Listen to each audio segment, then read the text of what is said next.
Okay. I'm also going to record it as well. That way, if we can't get the live to work, we'll have all of this content and we can just immediately share it to the social medias. Thank you. So, good morning, everyone. Welcome to Shit Somebody Should Have Told Us. This I'm Lloyd Hopkins. I'm Kashana Hopkins, And this whole show is all about a community conversation that revolves around us unpacking a lot of the miseducation and the untruths and myth and some of the bad guidance we got when we were kids and we were developing into professionals. And this is an opportunity for us to teach each other, for us to learn from each other, for us to pour into each other, and hopefully help other people avoid some of the obstacles or pitfalls or some of the mistakes that we made on our journey to become the amazing, successful individuals that all in a suit and stuff on Saturday morning. so we can so they can model and learn from us so they can become those people. So we're excited about the guests that we have today.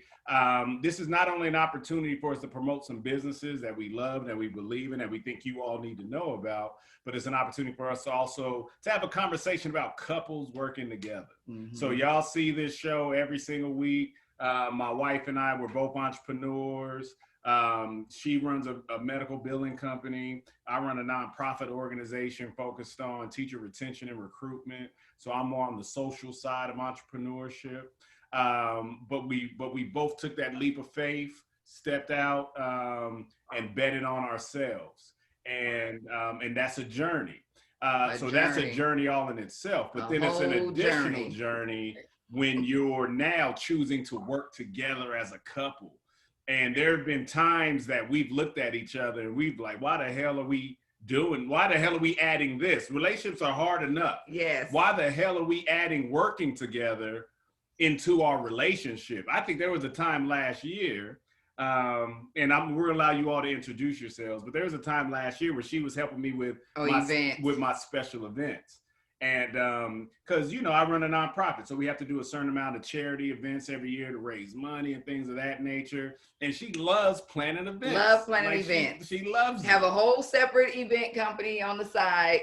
But us doing it together, it was the max. It was hell, and it was probably about as much as our relationship could take. Yeah. We added one too many things. Yeah. This could be the straw that breaks the camel's back. Yes. And then we had to reconfigure and step back and give that job to somebody else. So now I just give suggestions. Yeah. But also the art in that is understanding your relationship and understanding, the ebb and flow of that, and understanding how much your relationship can take. Because there's only so much pressure because we're still human beings. Yeah. And a relationship is already making a successful relationship can already be hard enough. So you have to be selective on what type of things you invite into your relationship. And sometimes working together may not be a thing you need to invite into your relationship, or having your wife help you with your events might be the thing you don't need to add into your relationship. So and then adding to that, a lot of this conversation is also just about not just couples working together, but also kind of like a legacy. I think the reason why we choose to work with our couples is because we're building a combined legacy for either ourselves to enjoy later, or if we have kids, our kids to enjoy later. And so there's no better person to help you put in on that legacy than your current spouse. So we're going to talk about that as well. We are going to start with Mr. and Mrs. Jackson. Nope. Williams, right? Williams. Williams. Okay. Yes. Williams. If you guys want to introduce yourselves and tell us what joint business you guys are doing and or working on. My name is LaShondra. And I'm Curtis. And our business is Picnic Gate AZ. And so we bring an elevated picnic experience to folks throughout the valley, whether you're celebrating a special occasion like a birthday, an anniversary, or just because quite honestly, I feel like that's the most romantic reason to do it. But we're also, just, it's so funny actually, before I say move on, when you were saying working together and like, how do you make that decision to do that? And for Curtis and I, it was very natural because we actually met at work. And so She stalked me. They normally do, Curtis. Curtis, they normally do. When you a good one, they normally do. Right. But I saw him looking at me, looking at him. So Right, like right. I already saw it, like, but Right. anyways, You I already just know. let it be known, But so it was just very natural to do this, and it was just a matter of what. And so, with just our lifestyle in general, we're very adventurous people. We love to travel. The company that we worked at together is a travel company. And so just very passionate about travel. And one thing that I really noticed is that we always do it just a step above, we just a little bit, just a little extra, what I'm saying, elevated and whatever we do. And so with our family and in general. And so, with Picnic Date, we actually went up to Sedona for Valentine's Day. We said, we're not going to waste the money and do all this, buy all the, you've been together for so many years, you're over Valentine's Roses Day. don't work Right. no more. So it was like, stop, don't, let's not do that. Let's go to Sedona. And we did a hike up to I think it's like Secret Slick Rock or something like that. And we packed a really nice picnic with the chocolate covered strawberries and just all the normal conveniences you would have, but it was just in this secret area in the Red Rocks in Sedona. And so in about July, COVID hit and everything. July comes around, and a near and dear friend of mine, Nellie West, we've been best friends since two, mentioned, shout out to Nellie out there. Hello, Nellie. she actually showed me this Picnic Date idea. And then for whatever reason, it just clicked. And I told Curtis about it.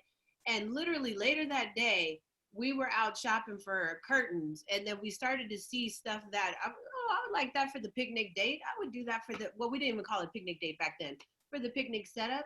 And so we just took it as a sign, like the vision spoke to us, we followed it, and here we are. And so what we do is we bring these incredible experiences that it's almost like an oasis, I would say. Like when you arrive, you're just like, where did you come from, and all you have to do is show up and everything is there for you, carefully curated and crafted, just a perfect balance of luxury and convenience and comfort all wrapped together in one. And so definitely check us out. We have 1 hour and 2 hour dates available. And we even have secret locations that are not listed on there if somebody's looking for a more intimate, private setting. Okay, secret location. I will say that we haven't done ours yet, but my sister-in-law, Marissa and Sean, they celebrated their 20th year anniversary, and they are kind of like our couple people. So like they like to travel, they like to eat, they like to drink, they like to do, they like to do all of those things. And she texted me the next day and she was like, that was one of the best things we have ever done. And so my husband had like a complete meltdown in the kitchen because he was like, okay, what does she mean? Like, ever, or just in that one day? Like, because they do like all kinds of stuff. So she loved it. We are so excited, and we're definitely gonna book with you guys, and we will share all of this as well in our post. Welcome to the show. Welcome to the show. Yes. Appreciate Our it. next couple is some dear friend of ours, Victor and Michelle Martinez. Tell us what additional venture that you guys are doing, because you guys have two, right? And we both go back with Victor specifically, because my wife and Victor grew up together. They were neighbors, and Victor and I connected through the music game when we were both out here, young hustlers in this street trying to make the world more beautiful through music and collaboration. And so we all linked up, and then we got the gift because he was lucky enough to have Michelle choose him. Yeah. So we got the gift of now having her as an amazing new friend in our circle. So we're excited to have you both today. So tell us a little bit about the journey, your venture, and how y'all came together to do this together. Absolutely. Well, good morning, everyone. My name is Vic. My name's Michelle. And we are the Martinez family. And so we have now been together in a relationship for 3 years. Okay, we're coming up on 3 years. We recently got engaged last year in November. Kashana and Lloyd were there. Thank you very much for being there at the engagement party. We are getting married next year, right? And so, thank you. Might be a picnic date. Might be a picnic date. Honeymoon. Put something together for the ladies the night before. Bridal Absolutely. shower. Oh, that's a great idea. Okay, go. All right, y'all let them Okay, introduce sorry. themselves. Well, with that said is, you know, a year into the relationship, it was all about us, right? Getting to know each other, loving each other, spending as much time together, traveling, right? So that was year one. During that time, she has a full-time job. I had my full-time job, and I had my DJ business at the time, right? So spare time doing my DJ business. So that's year one. Year two, she started to help me with my DJ business, right? Why? Because we're blessed that in the DJ business, we can make that a vacation at the expense of our clients, right? So it's a good deal, it really is. And so we started doing that. So she started traveling with me, Sedona, the Grand Canyon, Vegas, California. And, you know, she's like, oh, this is fun, right? But we're also being able to provide for our family. And then, so that's year two. Year three, right? Coronavirus hits, right? Coronavirus hits. We both had full times at the time, and we get laid off. Okay, we get laid off because of the pandemic. So what now? Right? So I have my DJ business. She's been helping me with it. And then we realized, well, we get laid off, and like, what now? You know, that business was shut down because we're not able to provide those services. So in that time, I was laid off, and I started thinking of different industries that were booming during COVID, right? Recession. I went all the way down to 1997 when the market crashed, the housing market, and I saw what was booming then. Then I went to 1999 when everyone's freaking out that the world's going to end, and like, what industry is booming there? Then when President Obama was in office, the housing market again crashed, right? 9/11 crashed, right? But what were industries that were sustainable? Okay, and so during that time, during, you know, us being able to plot on what's going to be our next move, we figured out that insurance is going to be forever a business that's forever going to boom, because we all have valuable possessions. We have our families that we need to insure, because when we leave the earth, the world keeps going, right? So we need to be able to sustain our family and make sure that you know, the longevity of our legacy continues on, right? So what we got into is insurance. So we're now financial advisors, and it's been very, very well. We've been very blessed.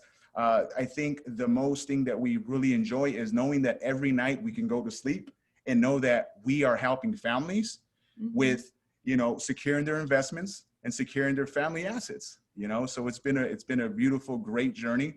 And yeah, here we are. So the thing about, when you said about losing your job, so in 2008, 10-ish, like 2010, Lloyd lost his job. And so the funny thing is the journey a lot of people are on now. I started that journey 10 years ago. So we're like on year 10. So 10 years ago, Lloyd gets laid off. He was actually in preps to be second in charge of this education organization, and he didn't really agree with kind of the leadership that the CEO had. And I, at the time, was at a corporate job, and I was making pretty good money, like more money than I had ever made. So, you know, when you're in that position, you do one or two things. You boss up or you get gold faucets. So my husband wasn't really in line with where the CEO was going. And I was like, you know, hey, just tell her, like, this is supposed to be like a part of like leadership. If you're supposed to be second in line, like, you need to be able to communicate, like, hey, I don't necessarily agree with the way that things are going, yada, yada, yada. And unfortunately, that wasn't received well. So he was let go. Like most of the time when you're butting heads with your boss, when you're calling your boss on their shit, you're probably gonna wind up without your job. I completely thought it was gonna go the other way, but I was wrong. She thought it was gonna be some type of Disney movie, and my boss would be Ebenezer Scrooge and have this epiphany and come give raises to everybody and be like, you're right, but no. And so he lost his job, and then he begins his journey, and he actually chronicled the journey in a book that he wrote that's called Great, You Lost Your Job, Now Find Your Life. Which I need that in our lives. Yeah. And the way that came is that literally the day I lost, because I hadn't been unemployed since I was 16 years old. Yeah. So I had worked from the time I was 16 to what I was probably 30 at this time, maybe around there. Yeah. And so I had worked consistently 15 years. And I called my brother. And the first person I talked to was her. And then, you know, she was like, let's get your unemployment going. She hopped up right into the kind of the business, the logistical side. And I called my brother. Food stamps.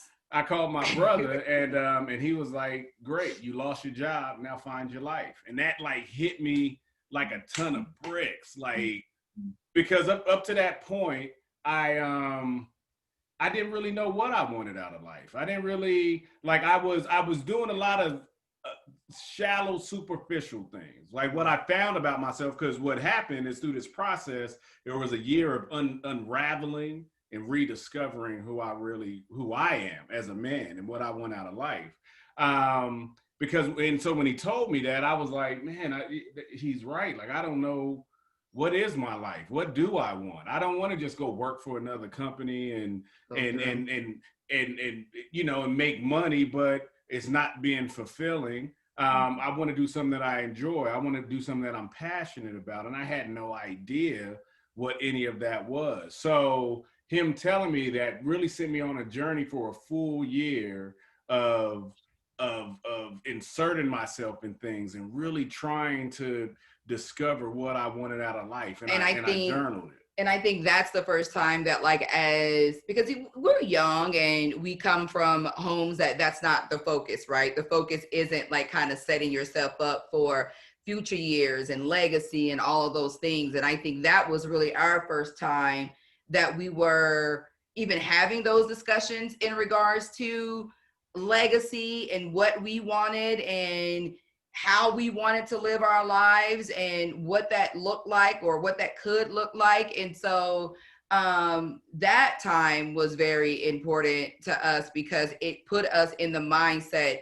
of legacy. And then really the first time of us working together, like we have kids, and when you have kids, you kind of have, you know, you guys are working together like in that aspect, but professionally, like actually working together, financially, like actually working together. I think up until that point, you know, you had your bills, I had my bills. We kind of just split the bills so that it was evenly paid. We didn't even have a shared bank because he doesn't like to ledger anything. So his account is always overdrawn back then. So I was like, honey, I can't be doing this. But what came from that though was us learning how to kind of reverse our process of professionalism. And what I feel like the most valuable thing for me was I learned how to chase my passion instead of just chasing money. Yeah. Because I think a lot of us chase money and we don't realize that we can make money off our passion. And it's much more fulfilling when you can turn your passion into profit. So I want to turn that over to both couples. Yep.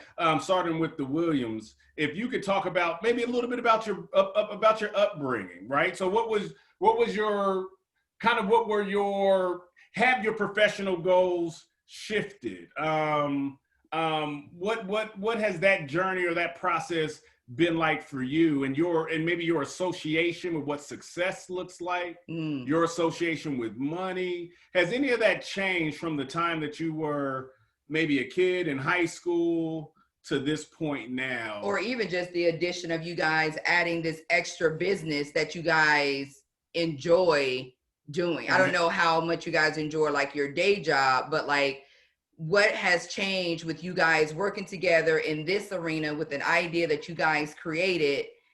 Like, what is those emotions like? Well, for me, as you said, as a man, we always go on different journeys on careers and what path we want to take. And I've been in the travel business for the past 10 years.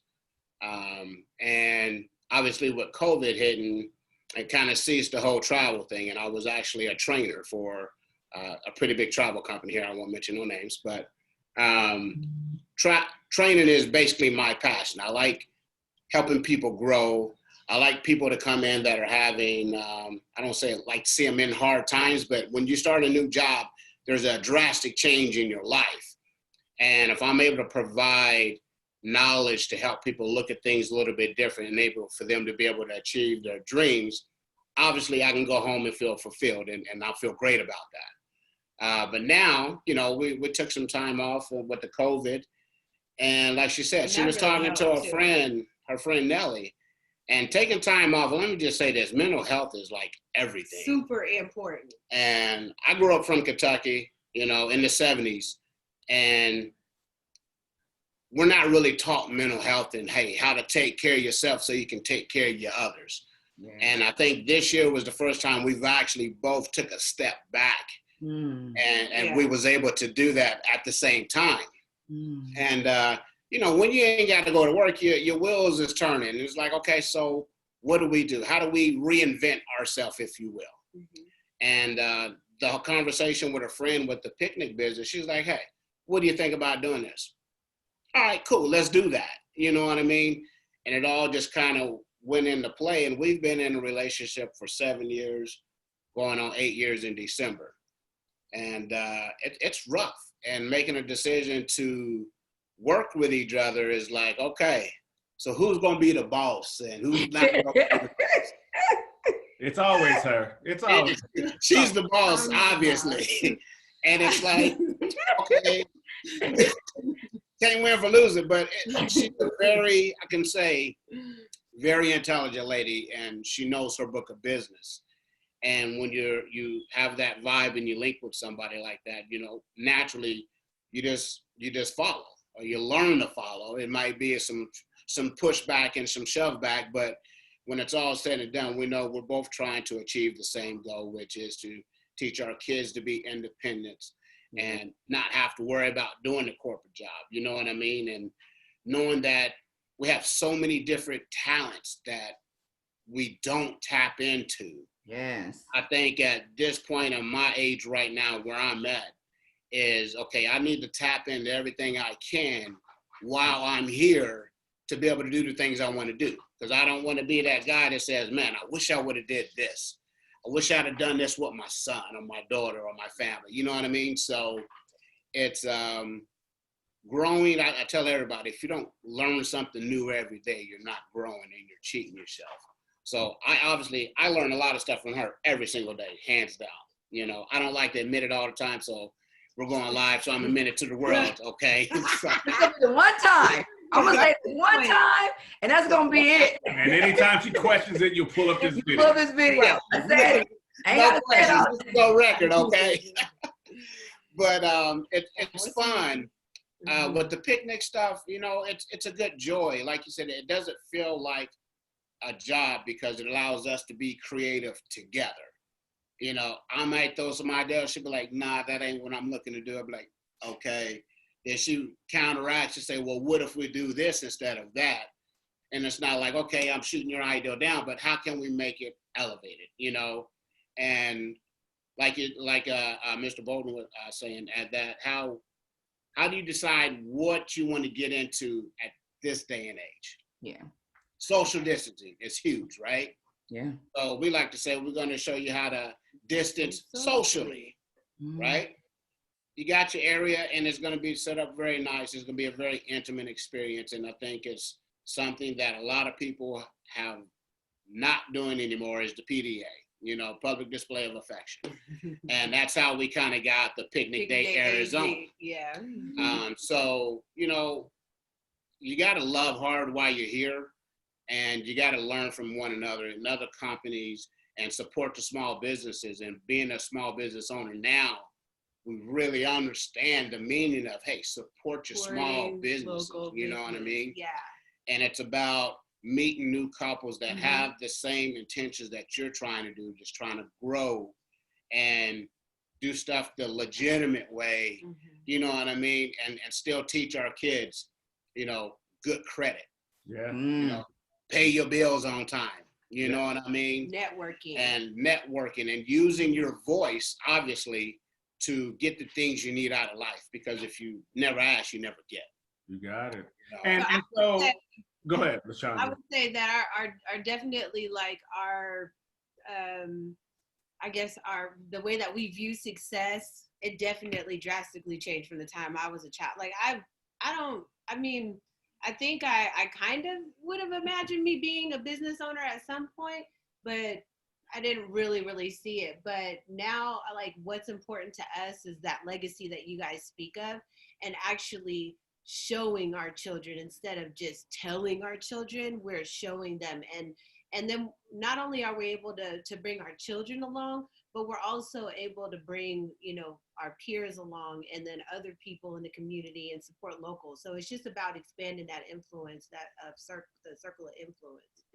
And the one thing that I wanted to say is, especially with all of us have children, the thing that I think about all the time is really the shift in imaging in the household.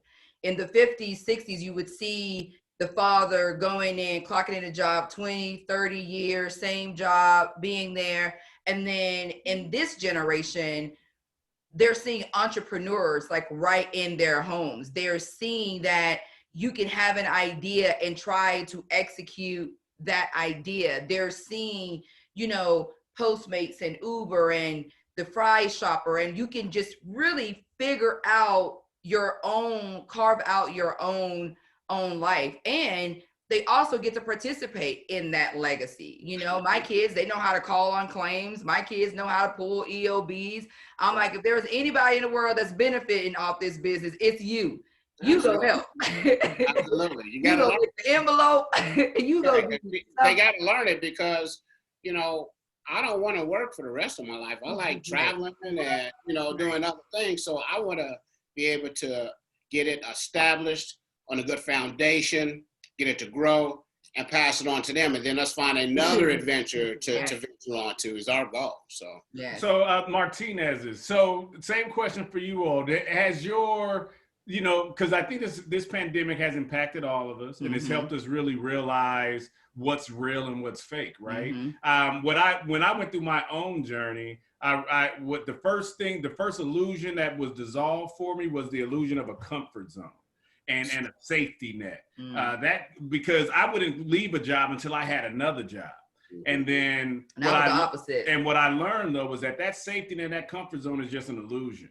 Because you can lose that job any day. You could, like, anything could happen. And the comfort zone and the safety net are really just like, if for alliteration purposes, it's like a dog on a chain with a big metal leash holding it in place. So that dog wants to go run, but that comfort zone, that safety net is keeping them in place. So my question for you two is the same. One, has your view of what a successful life looks like, has that evolved for you? And did that happen? Did that start during the pandemic? Did that start before this? But kind of what change have you seen in yourself from your association with money and where you wanted to be at a certain point in your life? Or just even entrepreneurship. Has that evolved? Has that changed? And just a little bit more about your journey working together. Absolutely. Well, let me first start with a gallon a day keeps the doctor away. Above all, toast to the other couple because they said mental health is significant. So yes, sir. Yes. And so without health, there's nothing, right? Nothing there if you don't have your mental. Yes, sir. Health, physical health, spiritual health in general, above all. Okay. Now this gallon, ladies and gentlemen, this is the water that I did not finish yesterday. And I'm bringing this to your attention because this is how my mind thinks. Okay. I didn't finish this yesterday. So guess what? I'm not going to refill this again until I finish what I need to finish. Just a couple of days ago, I went into the grocery store and I'm like, oh, snaps. I forgot my mask, right? I'm going to the grocery store because I'm going to prep food to make for my beautiful fiance. She's going to come home to this beautiful lunch. She doesn't even know it. What do? I go back to my Jeep. I look around for a mask and I realize that I don't have my mask in my vehicle. I saw my daughter's mask, a very pink, bright neon pink with little cute bears on it. Okay. Now we talk about health and now we're talking about time. Okay. I could have drove back to my house and got my mask, but that would have cost time. And then my objective then would have probably not been met. She probably would have caught me in the mix making food. And she would have been like, oh, she would have been grateful. Oh, thank you, love. You're making some food for us. But in my mind, my objective is right when she walks in the door, I greet her. She walks to the kitchen, boom, she has this delicious lunch, right? So instead of me going all the way home, I put on my daughter's face mask. Why? Because time is everything. We're never going to get time back. Okay. Health and time. Very, very important. So I walked in there with my head up high, right? With a bright neon pink little bear face mask. And I get what I needed to get. I'm getting stares, right? But guess what? I don't care. They don't know what my mission is, right? They don't know what our mission is. This is our life. We are in control. We are the pilots of our life. So people might look at it as like, oh my God, they're super busy, but we're not busy. We're just being productive. Going to work for 40 hours a week, 40 hours plus, that's busy. That's not productive. Yes, right? I agree. So with our hours in our business, we calculate hours with productivity, not hours with being busy. Because you can be busy all day and be exhausted and not accomplish nothing, but you can be productive for 3 hours and that's all you needed. Yeah. You know? Yeah. So again, health and time, wrapping it all back in. How our entrepreneurship started. Before I had this business with her, I had 2 other businesses before I even knew her. Okay. Those businesses were successful for a period of time, right? I had 2 other business partners, right? And why it flopped, first and foremost, communication. Okay. Communication is the ground rule foundation of any relationship, whether it's husband and wife, business partner or business partner, parent and child, child and teacher, neighbor and neighbor. Communication is a foundation to a healthy relationship. Okay. So those partnerships that I had, they failed first and foremost because of communication and not holding up their weight, commitment, right? So I had a screen printing business and I also had a graphic design business as well as a print shop, if you will. Okay. 2 different eras of my life. They didn't cross with each other, but they both failed. Why? Because I was the face of the company. We had high quality products.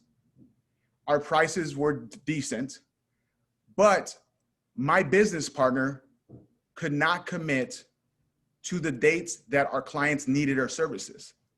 So our clients would be fed up. Hey, Victor, you have great quality. We love you. You presented it well. You showed us well, but you're not delivering on time. And I had a client tell me, I would rather pay a little bit more. You get that? I would rather pay a little bit more to have my product on my desk on time, if not earlier. So now fast forward to now. This is the woman that I'm going to spend my life with. This is the woman that when the casket drops, this is her. Why this relationship and the business is working, first and foremost, communication above all. Mm-hmm. Understanding health, understanding time component, and understanding that no matter what is going on, whatever conflict is going on, you handle it then and there and do not let it dwell. Exactly. Right?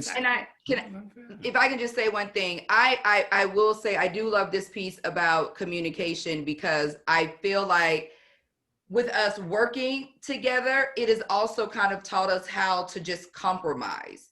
because, and not even compromise, but I like how you said, Mr. Williams, in terms of, if you bring up an idea, your wife may state this isn't the flow she wants to go, but instead of just shutting it down, she counters it. And I feel like since we've kind of committed to working together, that it has allowed us to just communicate like in the professional sense a lot better, but also in like in our personal lives.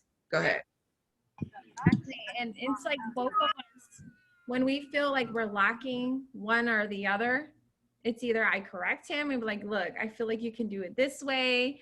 You know, he'll listen and he'll be like, okay, or vice versa. So he helps me as well as we help each other, you know? So, and if we're like bumping heads where, you know, we're like, you know what, we're not understanding each other right now. We just got to go for an hour. I'll go upstairs. I'll go in my room, gather our thoughts. And then within like an hour, we'll come back down and be like, look, like, this is our business. Like, we're not just boss to boss, you know, we got to literally like communicate like what it is, what's on our mind, you know, and how we feel.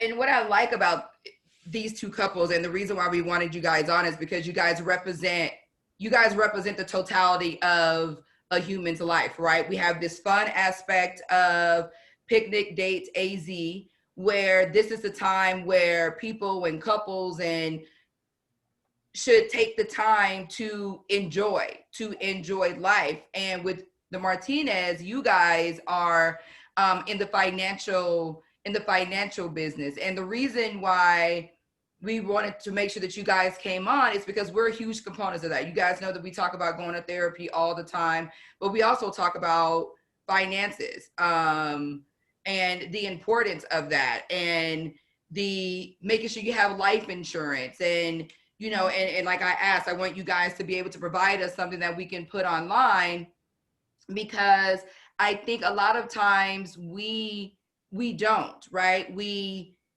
don't take the time to enjoy life, right? We get caught up in living in survivor mode, and we don't take that time to really enjoy life. And then we also don't take that time to set ourselves up. You know, I know some life insurance policies is just as much as your Netflix account bill.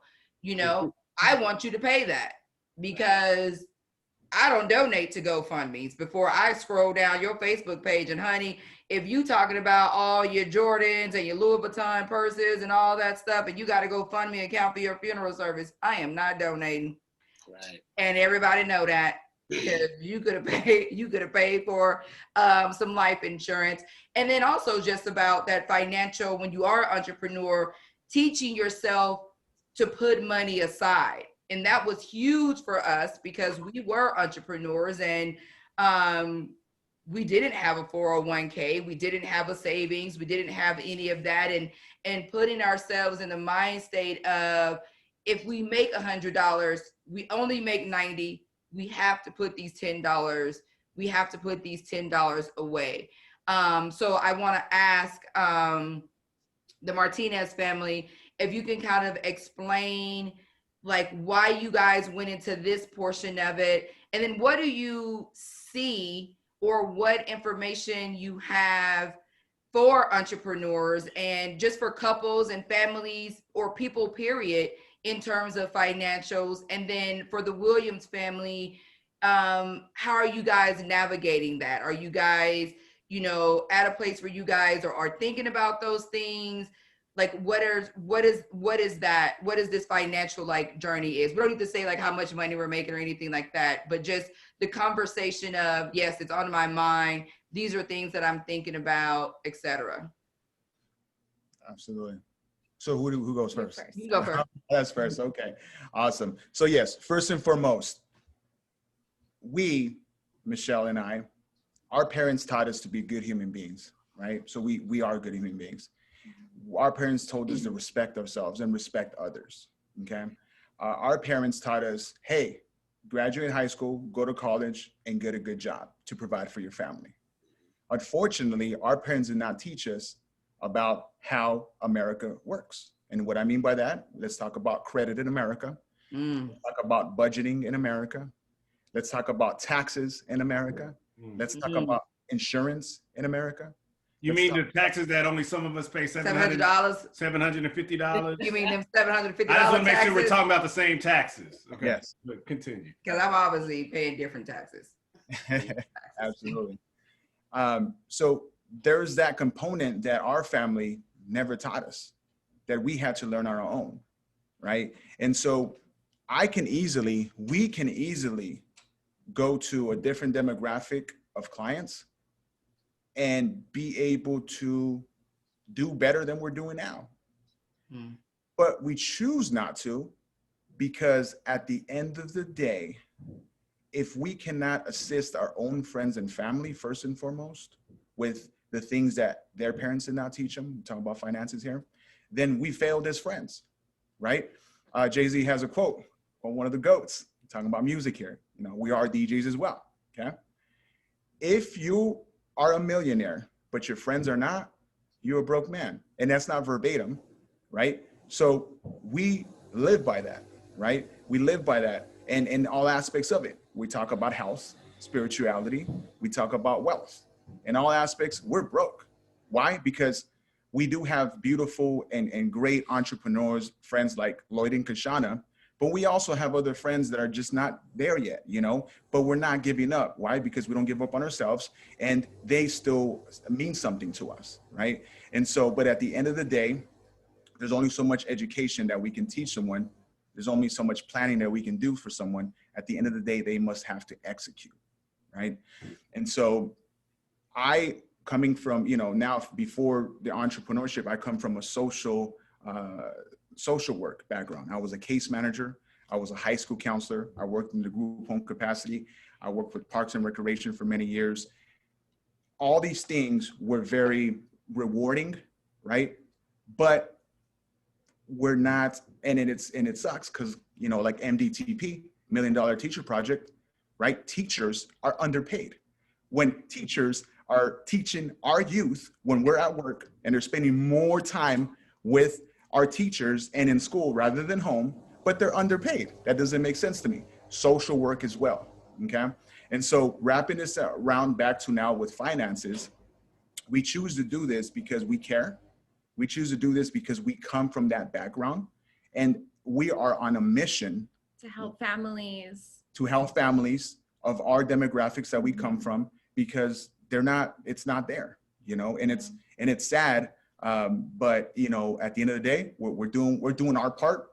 You know, we talk about a revolution, and then a revolution can mean different things, but a revolution means change, and there's different components. So we are part of that revolution because there's evolve, you know, you got to evolve, right? And so we've evolved with it, and we're running with it, and we believe in what we do, and we believe in humans.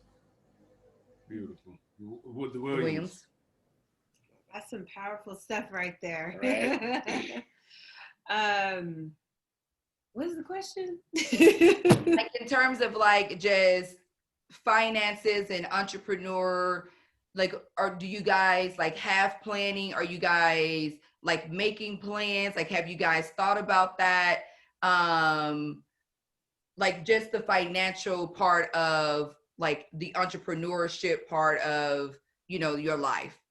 Absolutely. So Curtis and we are both salespeople, and currently I work for American Express. I'm a people leader there. So working in a financial industry, you know, it's everywhere. I live it at work, and so it definitely organically spills into what we're doing as the entrepreneurs. And I work in the credit industry, so. Right. And so definitely, but we're the way that we're thinking about things is we are really in a building mode right now. And we have some goals and some dreams. We don't own a house right now, we're renting. And so one of the things that we want to do is purchase a home. And so we were thinking of how can we pay down some debt that we've accrued, and, you know, using our creativity and doing something that we're passionate about and making money. I mean, it's kind of like a trifecta. So I was just like, this is definitely one of the big motivators for just even stepping out there and becoming entrepreneurs, because we know we have the experience and the talent, the creativity, and we just had to do it. And so, yeah, that's what Vic said. Is the biggest thing I think that holds anybody back is from taking that first step. And, you know, like I said, being in corporate America, everybody enjoys having that cushion, that so-called cushion. So we've been trained to think. But I think, you know, kind of like you guys said, the best safety net you can make is the one of your own. Yeah. And if you don't trust yourself to get out there and be successful, you're probably not going to be successful. Right. But if you put all your thought process in it, and, you know, I told her, I said, this is just God's plan. I said, this is what God wants us to do. I'm not going to resist it. And we're just going to go with it and see where it takes us. I said, the worst that can happen is it flops. We make our money back, we invest it, but we still have our jobs, our day jobs. But it's been the opposite. Like, things are really taking off, and it's a true blessing. And that's why I know that, you know, this is what God wants us to be doing. And together is the biggest thing. He wants us to do it together, because without her, I couldn't do.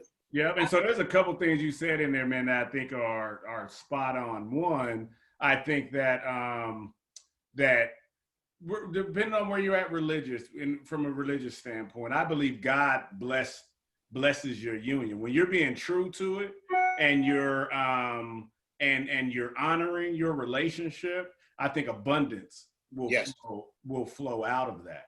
And then also, when you're on your faith walk, that's what I call stepping on entrepreneurship. I call it your faith walk. When you get on your faith walk, and you're living with intention, the entire universe conspires for you to get exactly what you want. And things will be attracted to you to help you keep going. And so when I hear you say, you know, we got on this, and it just keeps getting better and better. That's what that sounds like. What I hear is that you're living in your intention, you're trusting your purpose, and you're honoring your union, because from that, everything, all the abundance in the world and all the things that keep you on that journey are going to attract to you, because that's how the universe or God reaffirms that you're doing what he put you here to do. And especially being an entrepreneur, that's so important, because you don't know what tomorrow is going to look like. Like, you're truly living off of faith, and you're truly living off of the sheer thought that God has never left me. So something's going to come together, something.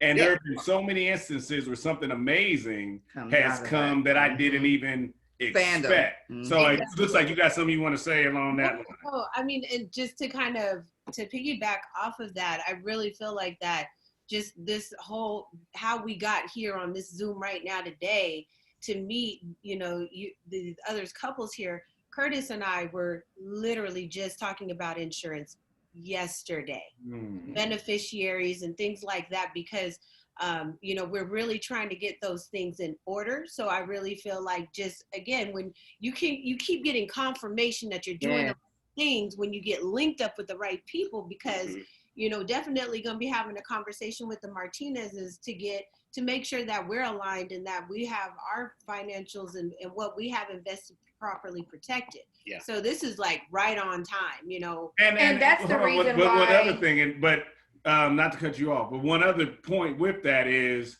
that's why it's important to show up, because you don't know where the opportunity is going to come from. This is a little internet show that me and my wife do to talk to our friends and our community to build. And just through that, though, maybe a business opportunity was created for Victor and Tootie.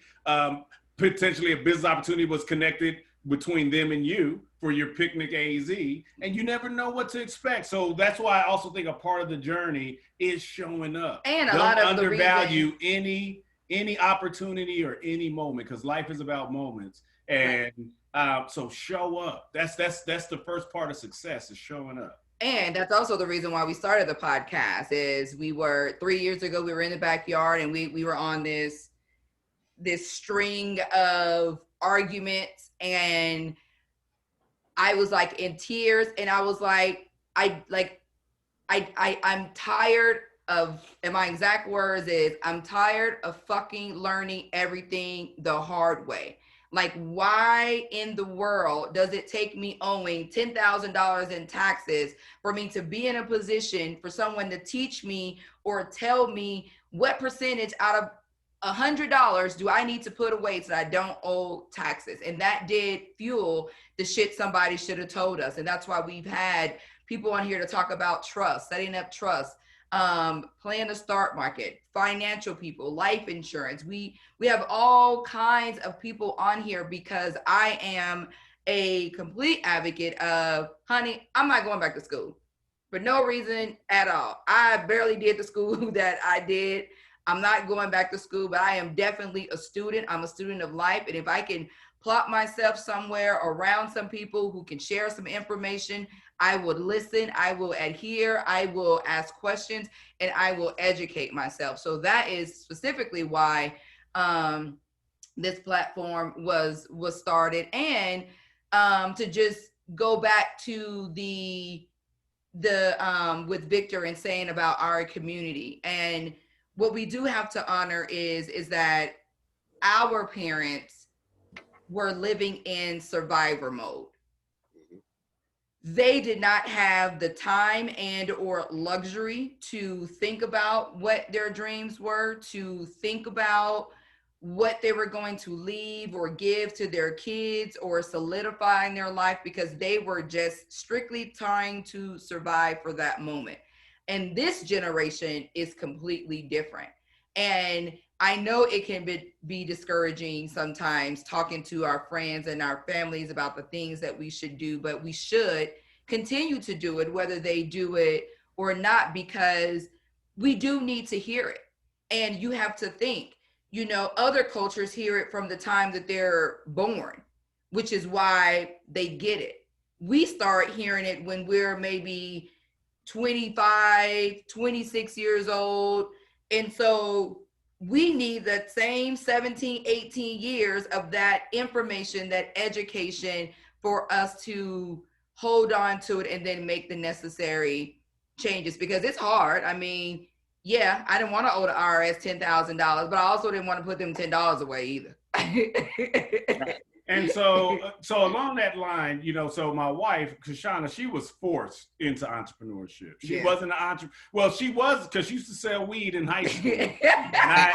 And I had to point out to her, like, you were an entrepreneur. That's entrepreneurship. Like, you were. Hey, the feds watching. Be careful. You were learning return on investment. She just didn't relate that. I did not see it that way. She didn't relate it to entrepreneurship, but she very much was an entrepreneur. But starting her own business, she was really thrust into this. This wasn't necessarily her goal, where I was always an entrepreneur. Like Vic said, I started my first company right out of high school. So I started an entertainment company and started a record label. And I was always very entrepreneurial. When I was a kid in elementary school, I was selling candy on the campus. And, you know, so I always had an entrepreneurial spirit to me. So entrepreneurship was very foreign to her, though. And it was very scary and to her and stressful to her. And so she had a learning curve that she really had to go through to get comfortable in entrepreneurship. So it wasn't easy. And observing her and how she adapted and grew really helped me realize not everybody's cut out for entrepreneurship. So that's important for people to know. It's sexy and it looks good when you're watching TV and all of that kind of stuff. But there's different phases of entrepreneurship. Like, you can have your solid ground. This is my quote unquote, you know, safety net. And then I'm going to do this for me, for my enjoyment. And great if extra money can come out. But ultimately it's not for everybody. And there are some people that just enjoy it. Like I enjoy the process of building shit. Like I just do. I love taking an idea that didn't exist and turning it into a business and figuring out how to make money off of it. Like I enjoy that process and often I do shit nobody asked me to do, right? And I cause myself stress in my own life. So so I know that I heard from Vic and about your entrepreneur endeavor, but for Michelle. Curtis, LaShondra, and Tootie, was it uncomfortable to become an entrepreneur? Do you feel like you're an entrepreneur now? Has that been uncomfortable? Has that been uneasy? What has that been like for you? It's been challenging, but I can feel the growth.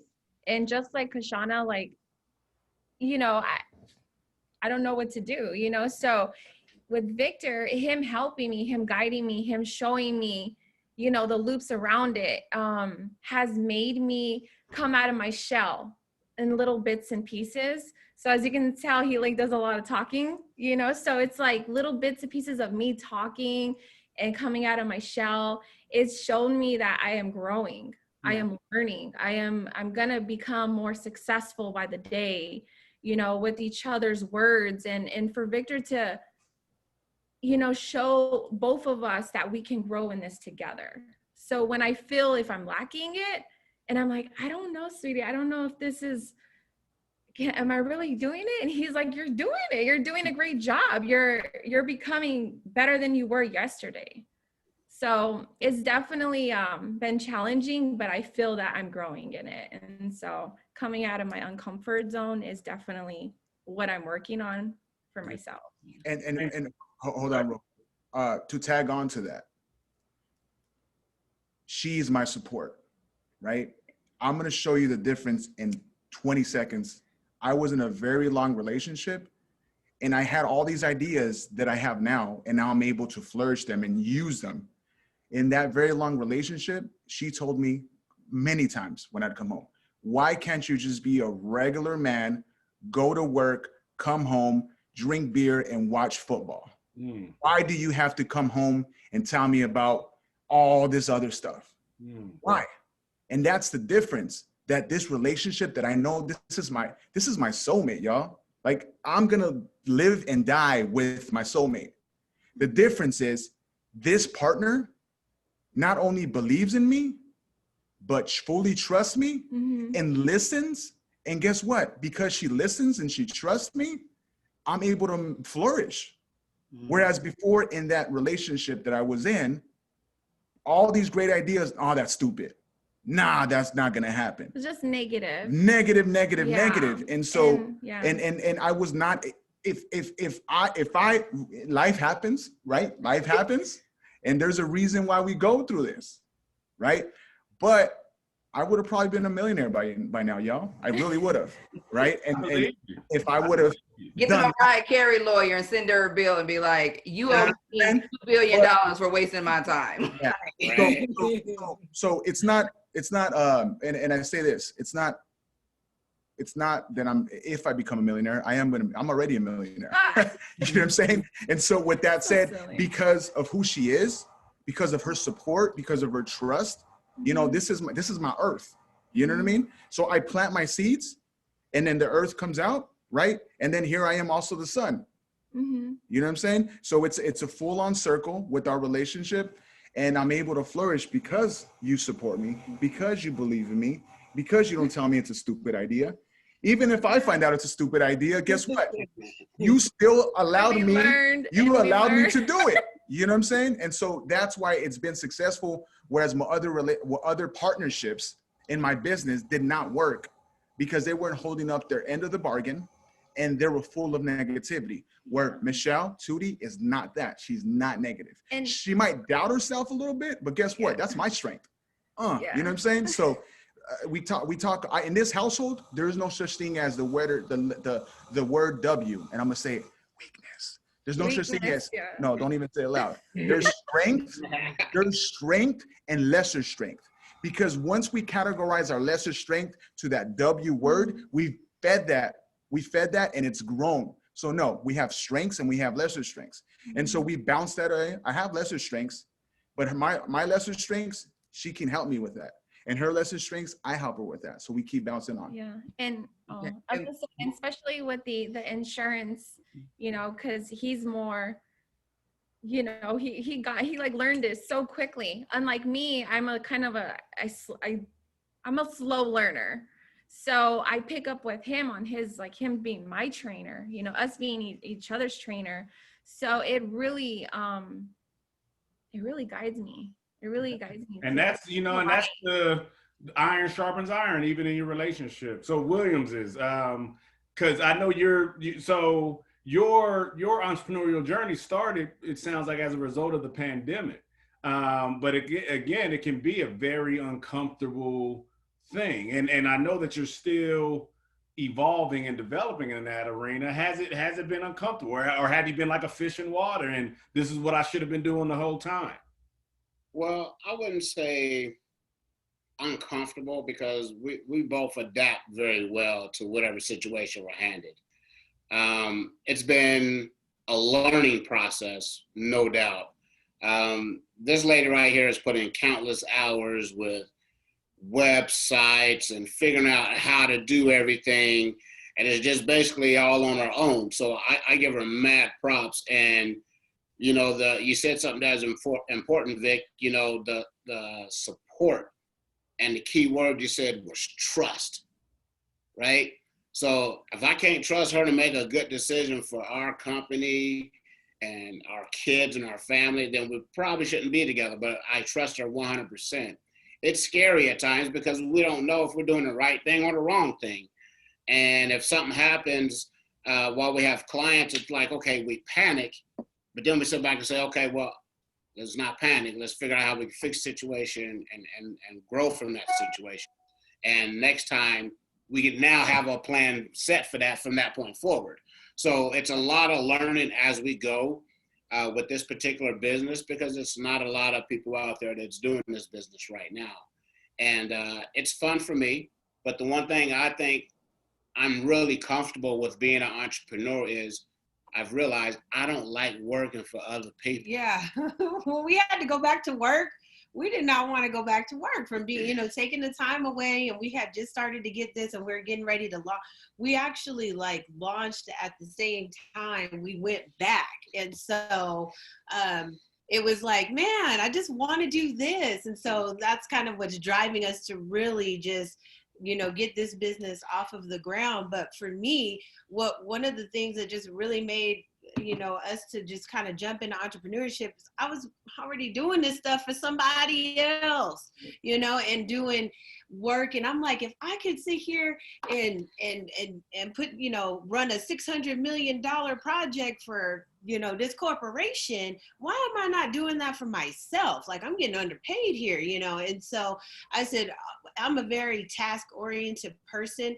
So what I had to do was create the structure and the plan for me. And then after I'd made the plan, it was just execution. And from my corporate experience and overseeing certain programs and initiatives over there, I really was able to strengthen my execution. And so I just had to apply that same type of ethic that I had been doing for my employer and in the business sense. And so I just started knocking out tasks and I put myself on autopilot and all the doubt would seep in. And I'm like, I just want to quit. Like, Tim, I can't even tell you how many times I said, why am I doing this? I just want to quit. And then I just was like, you know what? I just told that voice to shut up and just kept going. And I will have to say that just this past week, within the last couple of days, 3 of my girlfriends reached out to me and they were like, just really shouting out Curtis. And they're like, it's so awesome to see you with somebody that really nurtures your creativity. Because I'm a super creative. Everybody that knows me knows like I'm super creative from the time I was, you know, knee-high to a grasshopper. And so they see how he pours into me and how he's just like gives me free range. Like, just go ahead. And you see how somebody can just flourish when they have the support of somebody else. Just to what you were saying, Vic, it was just like, you had the ideas, you had the talent, you had the skills and everything, but you didn't have the support. Because I have other friends that are wanting to step out into entrepreneurship and do the same thing, but they don't feel like they may not have that same type of support system. And I recognize that that's why we've been able to really launch this business and just be so successful. Or, I mean, honestly, like, I was not expecting to turn a profit in our first month, but we actually did. Like, that's insane, right? insane. It wasn't a lot. It wasn't a lot. But like a profit is a profit. Like all that.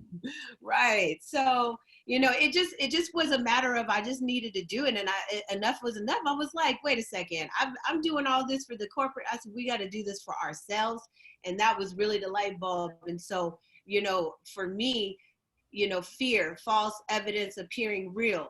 We kept ourselves real. Like we knew, like, no, we can't let that scare us or make us afraid to make a move. And we just kept pushing each other. And like I said, I just kind of put myself on autopilot and just kept going. So and we didn't have any time we had a lot of those same conversations. Prior to her launching her billing company, she was making the company she was working with millions of dollars a month. And she was reporting to somebody else that wasn't as smart as her, wasn't working as hard as her. And I'm like, you can do this on your own. You can do this yourself. But I was always kind of a do-it-yourself, you know, entrepreneur. And I think because we are talking about couples working together, I think that's also the beauty is that you both kind of touched on is we're each other's strength where the other one may be less strong, you know, as Vic said. And sometimes you can see things that the other partner can't see, but I also think it's important for you to make room for each other's individualized talents, because we're still very much individuals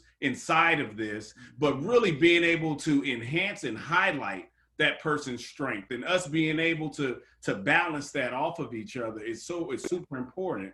Where, like I said, 10 years ago, I got on this journey of entrepreneurship, and I love the acronym you use for fear. What I say about fear is our brain's way of rationalizing what we don't know.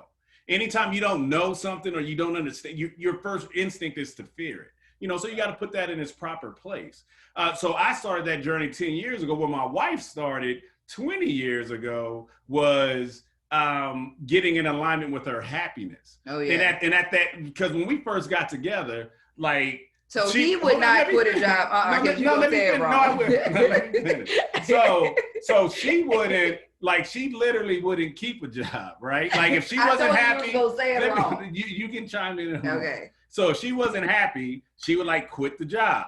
And for me, being the very responsible, don't quit a job till you find another one type of person, that really was a tough point for us early in our relationship, because at that time it looked irresponsible.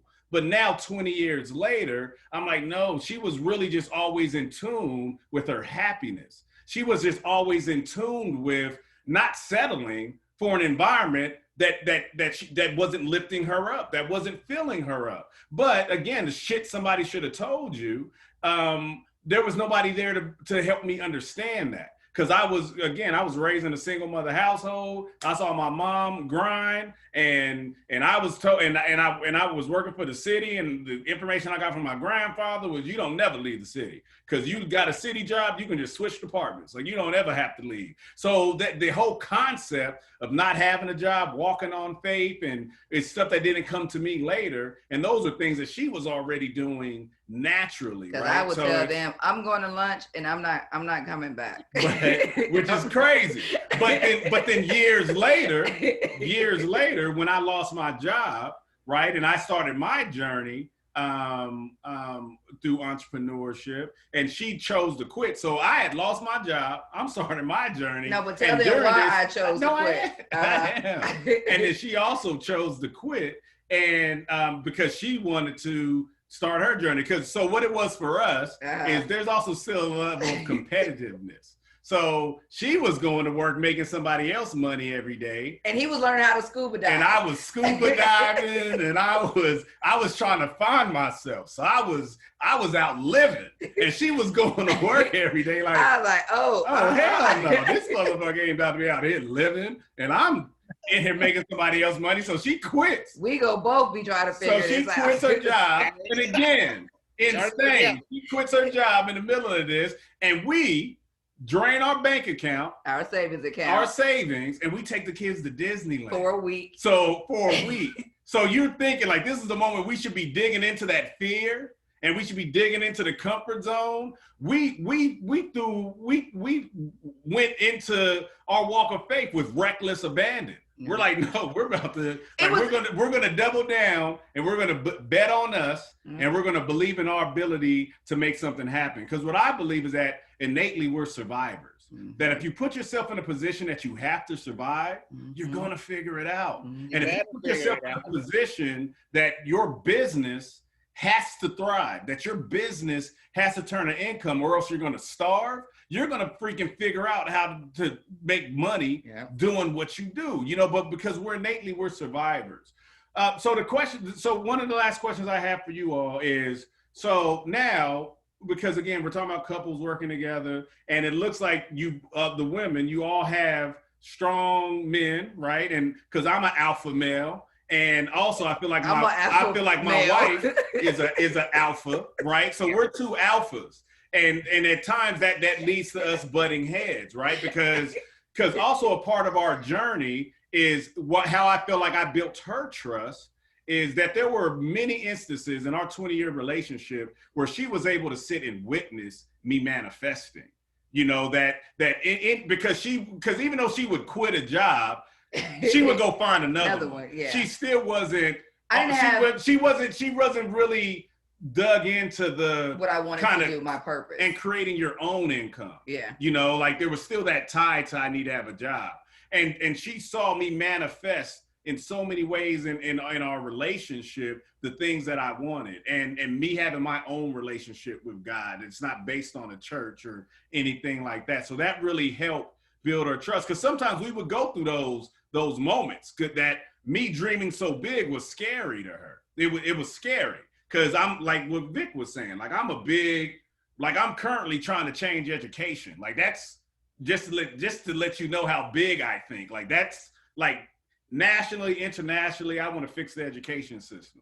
And for people that are more concrete and rooted in today, that can be scary, like somebody thinking like that. But I think she's seen me do things in so many different ways that really helped build her trust that even though maybe where she would be hesitant or fearful, you know, she's like, man, I've seen this guy do some things that helped build her confidence in it.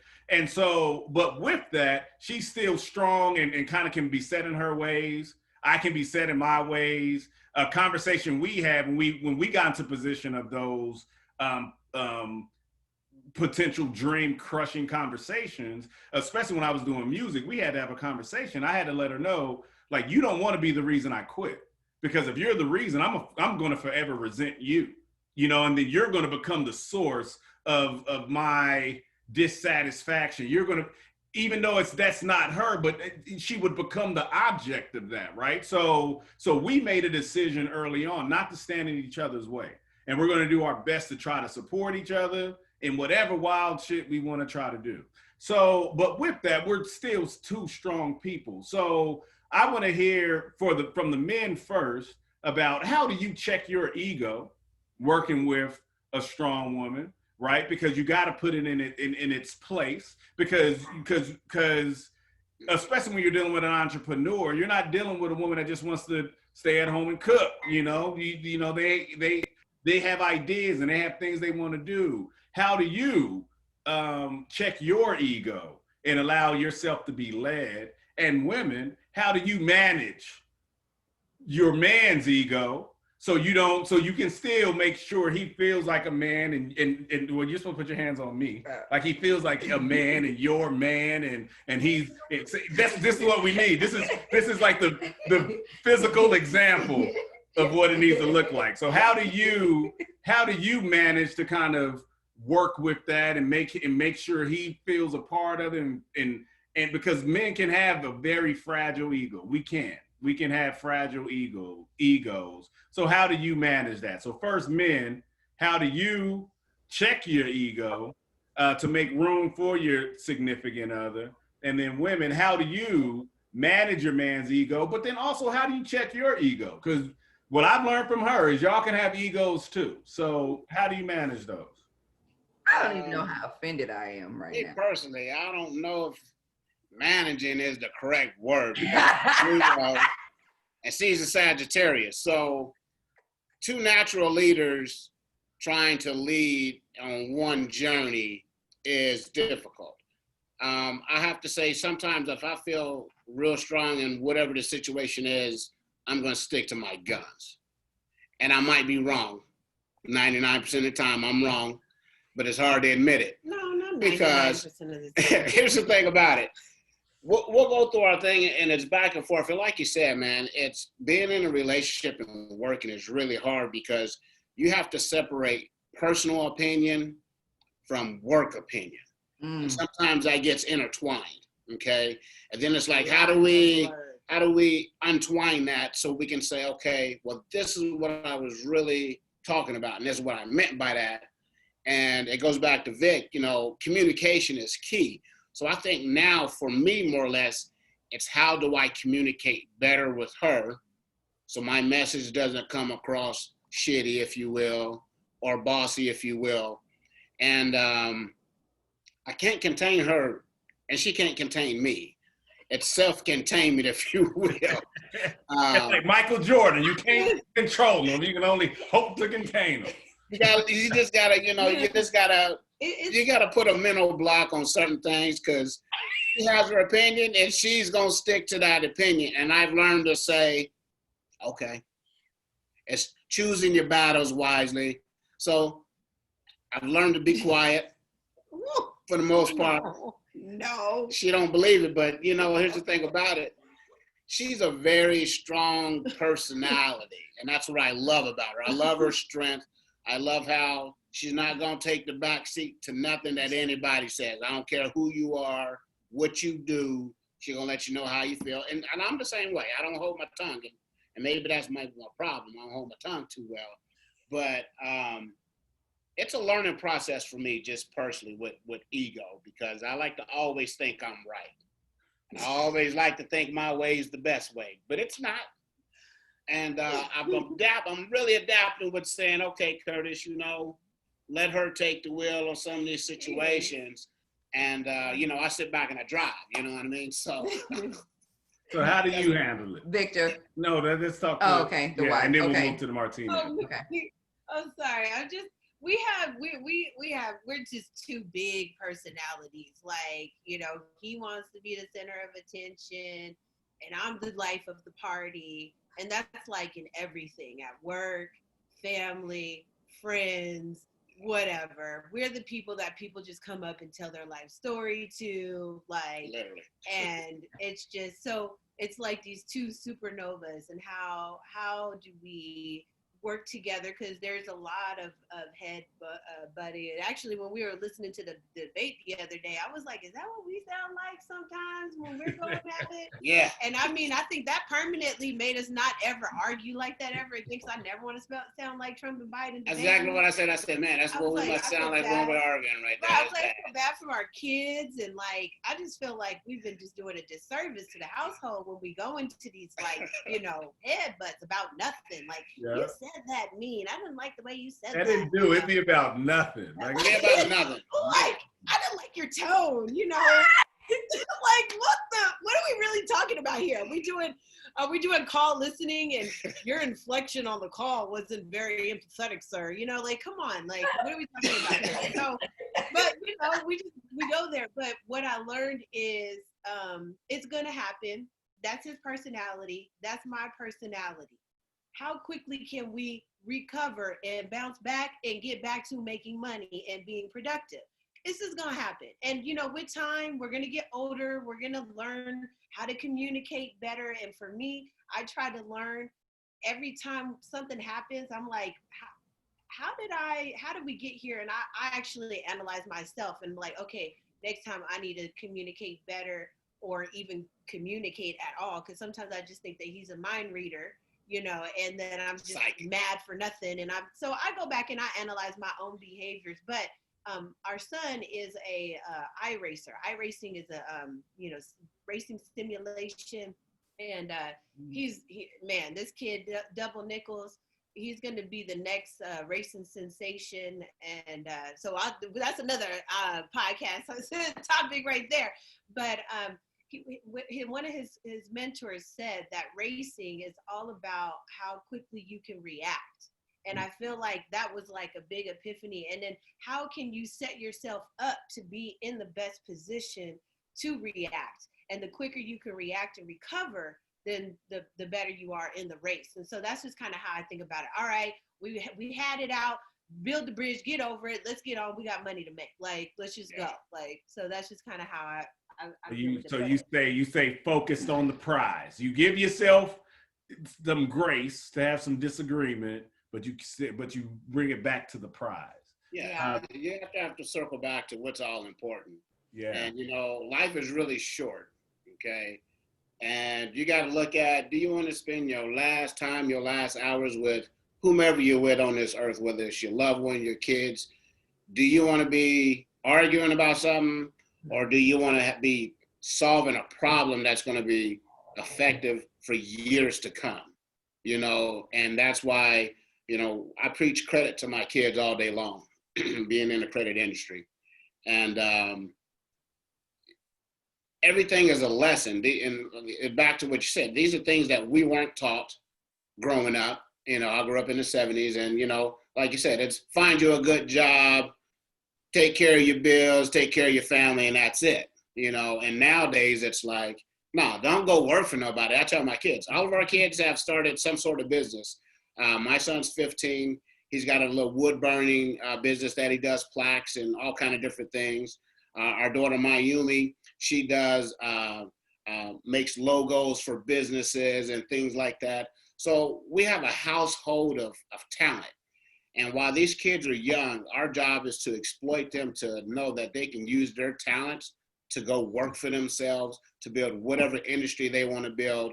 And there's no ceiling. We've been so used to capping and saying, okay, at a job, get a pension. Your job retire. says, okay, you're only going to make $60,000 this year. Get used to that. No, we can't get used to that. We have to use that as a stepping stone, okay? So if you're only paying me $60,000, I know, one, that's not my worth.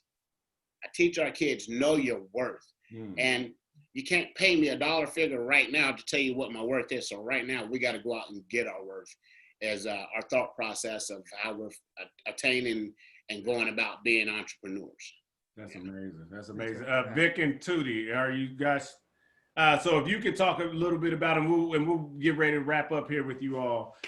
If you can talk a little bit about how you manage your ego working with your fiance, and how are you guys working with that? Absolutely. It comes from this perspective, okay? And it comes down to me understanding my culture. And I don't mean my culture that was built upon America, right? So we live in a patriarchy society, first and foremost, okay? Me digging deep into my ancestry, my ancestors believed that God was not a man, that God was not a woman. God was duality, okay? So checking myself and understanding that, hey, we currently live in a patriarchy society.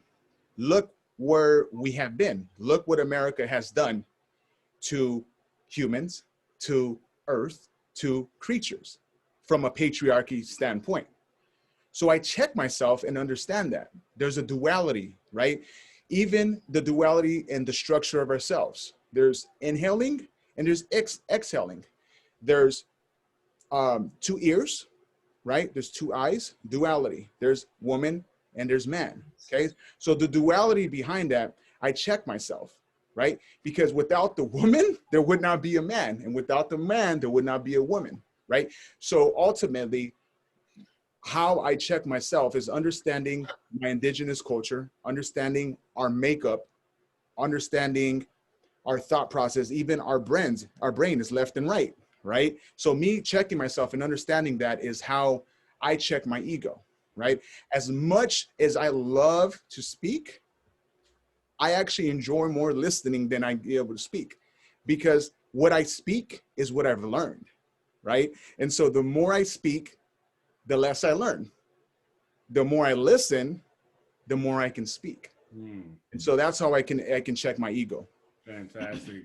Michelle, how do you manage the male ego? And it's great that the guys recognize it in themselves and are doing work to address it. But we're not perfect, right? We're still we're human beings, and we got we can get dug in on some things. So how do you manage it, and then also how do you manage your own ego? Because especially once anybody starts tasting success, that ego starts to build a little bit more. So how do you manage those two things? So when it comes to like any type of like disagreements, and Victor will tell me what it is I'm not understanding what he's saying. I had to sometimes put my pride down and just really take his words into my thoughts and just listen. Well, is what he's saying really the truth? Or am I just being too like hard-headed, thick-headed to understand what he's saying? So then that's when I had to kind of pump my brakes a little bit and think about what it is we just discussed. And then I come to my senses and like, yo, like Michelle, he's right. And vice versa. Like, babe, you're right. And it's like, you know what? As much as I have my pride where I'm like, I stick to my words and what I say, because I always feel like I'm right. But then when Victor corrects me, he's like, no, like we should definitely do it this way. And then I had to think, and I'm like, can we talk? can we talk, please? And I'm like, you know what, babe, what you're telling me, I get it. I'm sorry. Can we move on from this? Can we build from this? Like, I just got to learn to listen more and not to just jump the gun and think, well, I feel this is that way and I feel that, so it's just a matter of me just listening and understanding. And I guess I learned to put my ego down. So I'm still learning, still learning. And I understand that every day is just, it's a process. And I guess we click, because he's more of the stronger individual than I am. And, he's my brains and he helps me. And so it may appear to be that I'm the stronger individual, but this stronger individual requires you to feed into that so I can continue to step out of our castle and be able to flourish. You know what I'm saying? And so it comes down to that, y'all. Like, it's not about the listening, right? Because you can listen, right? Don't listen. Do you understand? Do I understand what you're telling me? Because I can hear you, but do I truly understand that, right? And when there's times where I don't understand, I look, you can see it in my face. He's like, do you not understand what I'm saying? And I'm like, so, so then he'll break it down to my level and then to understand. So that's my biggest component is, again, not listening, but truly understanding. Yeah. And wrapping it up to there, checking our egos. Yeah. And my answer is that I am just a super aggressive personality, and we've been together for 20 years, and I'm like, I just show up for the fight. Like, I just go in, like, it might be a fight. It may not be a fight. I'm just going to show up for the fight, and I'm going to say whatever it is I'm going to say. He gonna say whatever it is he gonna say. And sometimes it's resolved in a few minutes. Sometimes it's resolved in a few hours. And I'm okay with that. And I go into a situation okay with that. And we are also really good friends. And so, we may have an argument, but I'm binge watching Girlfriends. I need somebody to watch Girlfriends with me. So if you got attitude, that's fine. Just get on this couch, keep your attitude to yourself, and watch these shows with me. I think there's a lot that you both said that I also try to exercise, and one of those is listening to understand. Yeah. Because often we listen to respond. Yeah. We're just looking to bring back our counterpoint. Yeah. But really listening to understand. I think I have a pretty good understanding of my wife and both of our triggers, and where we can unpack a situation and really look at why we're miscommunicating or what's happening, and then also giving ourselves grace. right? Knowing when to step away from something, knowing when to pause a conversation, to allow ourselves to calm down and come back to it, and really trying to exercise those things, you know? So those are a lot of things I try to deploy. And because the thing I really try to exercise in our relationship just in general is that we all have baggage, but my job is to make sure my baggage doesn't destroy her. And for me, that means it shouldn't also dim her light. No matter if we're working together, no matter if we're at home cooking, no matter if we're watching TV, you know, I want to be a part of actively creating an environment for her to be her best self. And sometimes because we're human, we're gonna butt heads, you know, and not allow that to define us, you know, like we got to give each other grace. And so we really try to model that.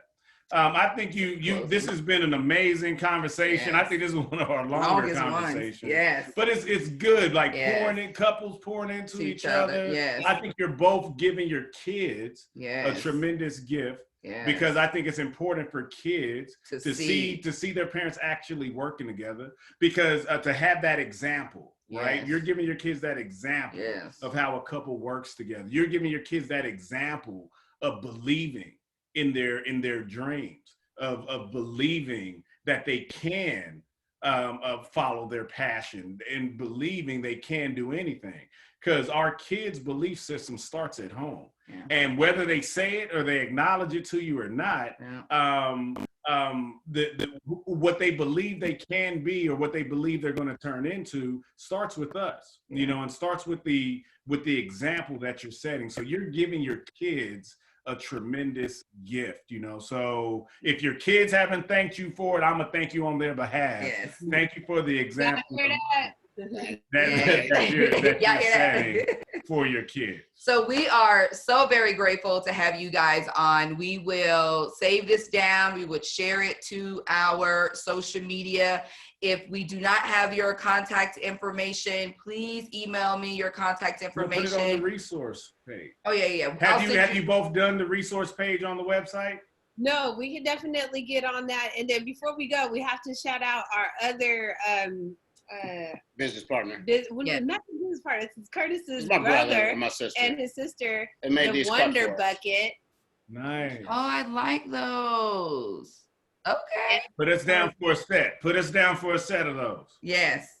I'll send you guys the resource page. Please put your information on the resource page. And your brother and sister's company. And your brother and sister's company. The Wonder Bucket. Yeah. They would be great to come on to your stuff too, because Vonda, she does a lot of stuff with the community, Vonda and Brian in Louisville, Kentucky. So they would be a good couple. Yeah, we'll reach out to them. For sure. But please put all of that on the resource page.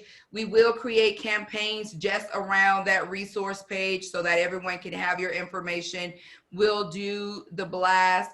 I have a event planning company, so I would like to be able to put a picnic date and have your guys' link go directly to your site. I want to be able to put DJing. So if someone's looking for a DJ, it can go directly to your guys' site.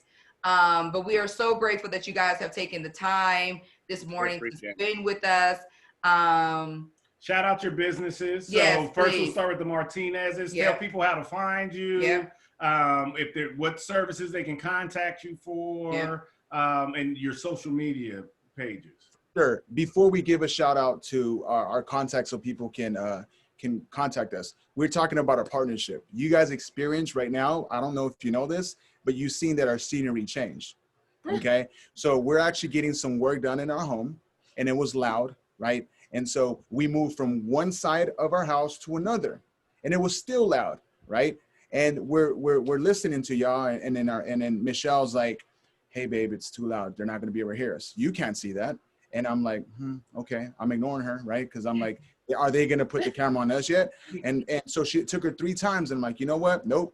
I trust the feeling. What do? I'm like, all right, babe, let's go upstairs, set it up real quick, and then I'm gonna follow right behind you as a unit, and boom, we're set up. Right? So talk about right there, you guys were able to experience that. So those of you who are watching, who have a relationship and you even have something that you feel the world can benefit from, and you want your significant other to also be in business with you, understand that it's not just in business, everyday life, this is what we do. We are a unit and we move like a unit, right? So there's that, y'all. All right, so my name's Vic.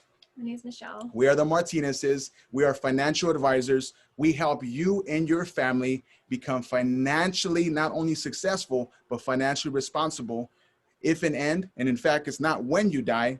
It's not if you die, you will die. We're all gonna die. We are born, we live, and we die. So we help you with those finances, but also, we also help you with budgeting, right? We help you with budgeting and we tell you and we show you why it's very silly and very irresponsible for us to put our money into a savings account with our local bank.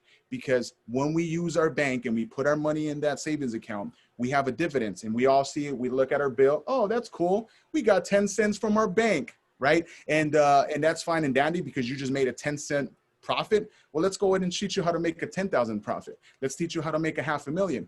We do that. Give us a call. Here's my phone number. Here's our phone number. 602-696-3520.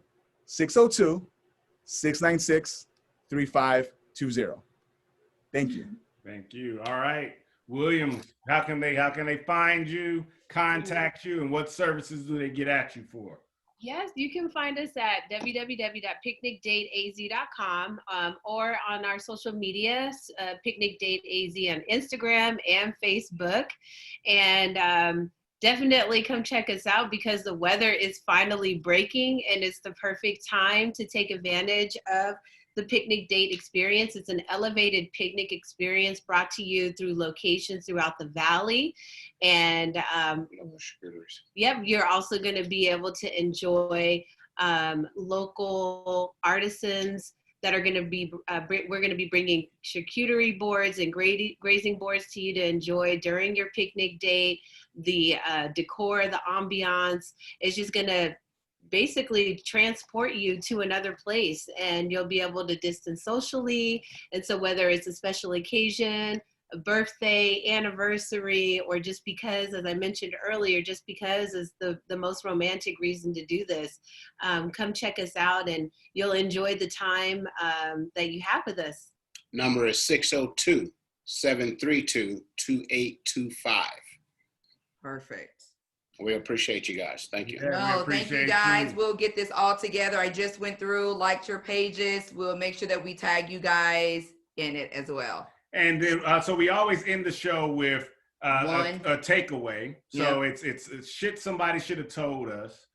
So for every couple, what's shit somebody should have told you about either entrepreneurship or working with your spouse or significant other?